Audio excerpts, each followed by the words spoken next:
Bien, hoy vamos a analizar a fondo un tema que nos afecta a casi todos y que, sinceramente, solemos ignorar. Hablo de ese cementerio de tecnología que tenemos por casa, en algún cajón. Ordenadores viejos, portátiles que ya no encienden, discos duros externos, se quedan ahí acumulando polvo, o lo que es peor, los tiramos a la basura sin más.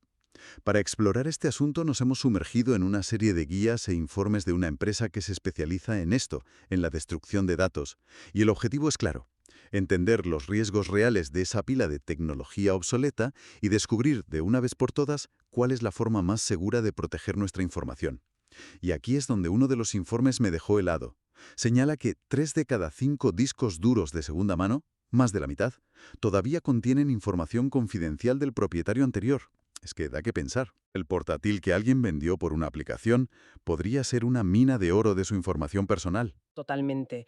Y esa estadística es la clave de todo. La cuestión fundamental no es si el dispositivo funciona o no, sino qué ocurre con la vida digital que hemos dejado almacenada en él. Y lo que demuestran esas fuentes es que esa vida es mucho más accesible y persistente de lo que la gente se imagina. Vamos a empezar por ahí, por lo que hace todo el mundo. Yo reconozco que lo primero que se me ocurre es borrar los archivos, vaciar la papelera, o como mucho, formatear el disco. En mi cabeza, formatear siempre ha sonado a borrado total, ¿no? Como empezar de cero. Pero uno de los artículos era muy insistente en que esto es una falsa sensación de seguridad. ¿Por qué está tan equivocada esa idea? Es que es el mito fundacional del borrado de datos. Pensamos que es como borrar una cinta de casete, pero no tiene nada que ver.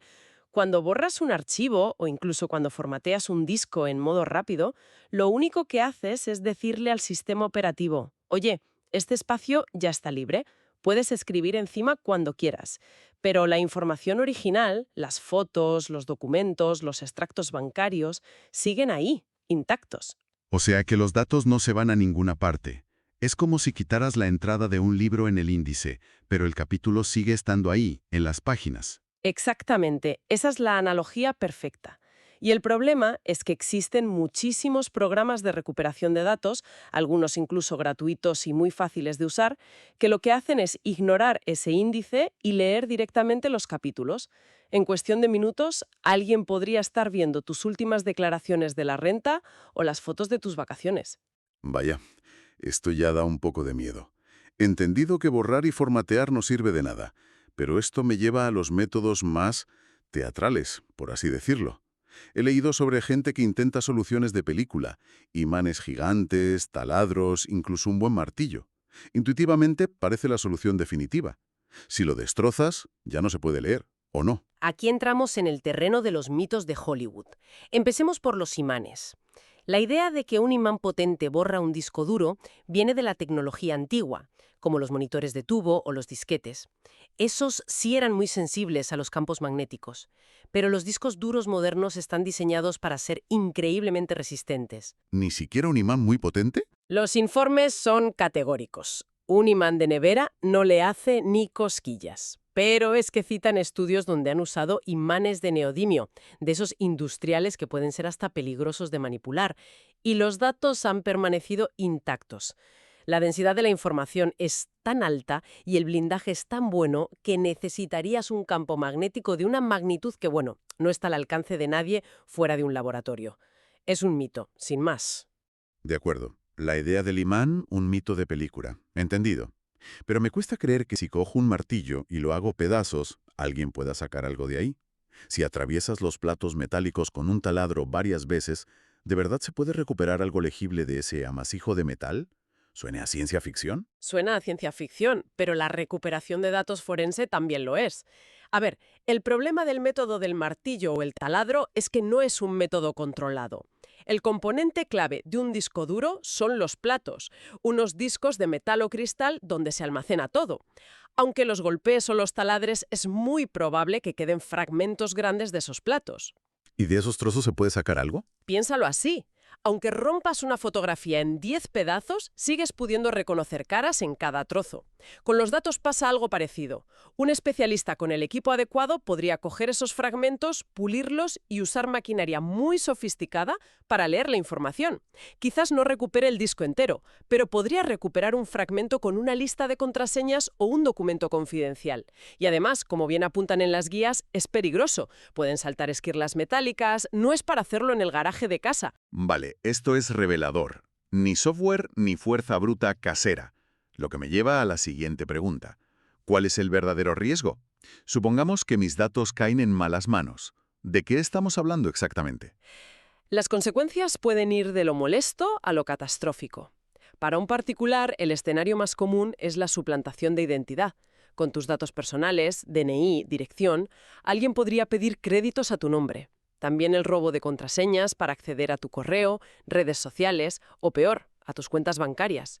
O la simple extorsión con información privada. Pero para una empresa, imagino que la escala del desastre es mucho mayor. Se multiplica exponencialmente. Primero, el golpe económico directo. Las fuentes se centran mucho en el Reglamento General de Protección de Datos, el RGPD, y es que no es para menos.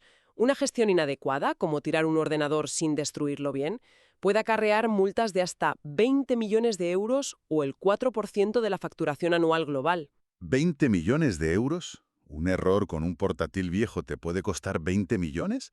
Es una cifra que cambia por completo la perspectiva del problema, ¿eh? Ya no es un trasto viejo, es una bomba de relojería legal y financiera. Exacto. Y eso es solo la multa. Luego viene el daño a la reputación. Imagina que se filtra en la base de datos de clientes de tu empresa porque alguien recuperó la información de unos servidores antiguos. La confianza de tus clientes, de tus socios, se desploma. Puede destruir una marca. Y por supuesto está el espionaje industrial. Secretos comerciales, planes de negocio, todo eso está en los discos duros de la empresa. Y las fuentes apuntan a un culpable muy concreto en muchas de estas fugas de datos. Los exempleados. Hay un dato en uno de los informes que me pareció una locura. El 36% de los exempleados siguen teniendo acceso a los sistemas de la empresa después de haberse ido. Eso convierte sus viejos equipos en un riesgo de primer nivel. Precisamente, cuando un empleado se va, su portátil es una cápsula del tiempo. Contiene no solo la información que manejaba, sino a menudo contraseñas guardadas, accesos a la red privada, cookies de sesión. Si la empresa simplemente formatea ese portátil y lo reutiliza o lo desecha incorrectamente, está dejando una puerta trasera abierta de par en par. Entendido. Hemos visto que todo lo que pensábamos que funcionaba es inútil o peligroso, y que las consecuencias de no hacerlo bien son nefastas.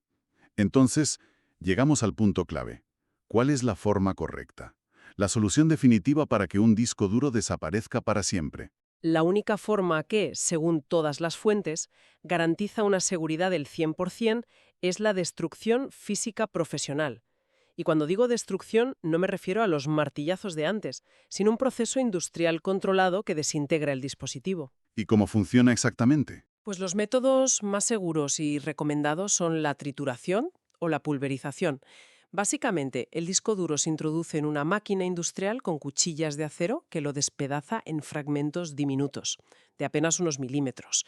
No solo destroza la carcasa, sino que pulveriza los platos, los circuitos, los chips, todo. El resultado es un puñado de metal y plástico irreconocible. A partir de ahí es físicamente imposible reconstruir nada. Es el equivalente digital a convertir un documento en confeti, pero a un nivel mucho más extremo. Y lo que no me esperaba encontrar en estas guías era que este proceso tuviera beneficios más allá de la propia seguridad. Hay ventajas inesperadas. Sí, y son muy importantes, sobre todo para las empresas. La primera es el certificado de destrucción. Una empresa profesional emite un documento legal que acredita qué dispositivos se han destruido, con su número de serie, cuándo y siguiendo qué normativa. Este papel es oro puro en caso de una auditoría. Es la prueba de que la empresa ha cumplido. Te cubre las espaldas legalmente. Y el otro punto que me llamó la atención fue el de la sostenibilidad. Parece contradictorio, ¿no? Que triturar aparatos electrónicos pueda ser bueno para el medio ambiente. Pero tiene todo el sentido. Estos servicios no son solo destructores, son también gestores de residuos. Una vez que el disco está triturado, separan los materiales, aluminio, acero, plástico, y todo eso se canaliza para su reciclaje de acuerdo con las normativas medioambientales, como la Directiva Europea RAE. Se evita que acaben en un vertedero y se reintroducen las materias primas en la economía. Es un modelo de economía circular perfecto. Y supongo que para una empresa grande también hay un factor de eficiencia. Sin duda. Intentar gestionar esto internamente es una pesadilla. Necesitas personal, un lugar seguro, un método que probablemente no sea 100% eficaz, y asumes todo el riesgo legal. Externalizarlo a un especialista que se encarga de todo es mucho más eficiente y, bueno, libera a la empresa para que se dedique a lo suyo. De acuerdo. Para que esto sea práctico, si una empresa o incluso un particular muy concienciado nos está escuchando y piensa, necesito poner orden en esto ya, ¿cuáles serían los pasos a seguir? Proponen una hoja de ruta muy clara. Lo primero es hacer un inventario. Saber qué tienes, claro. Exacto.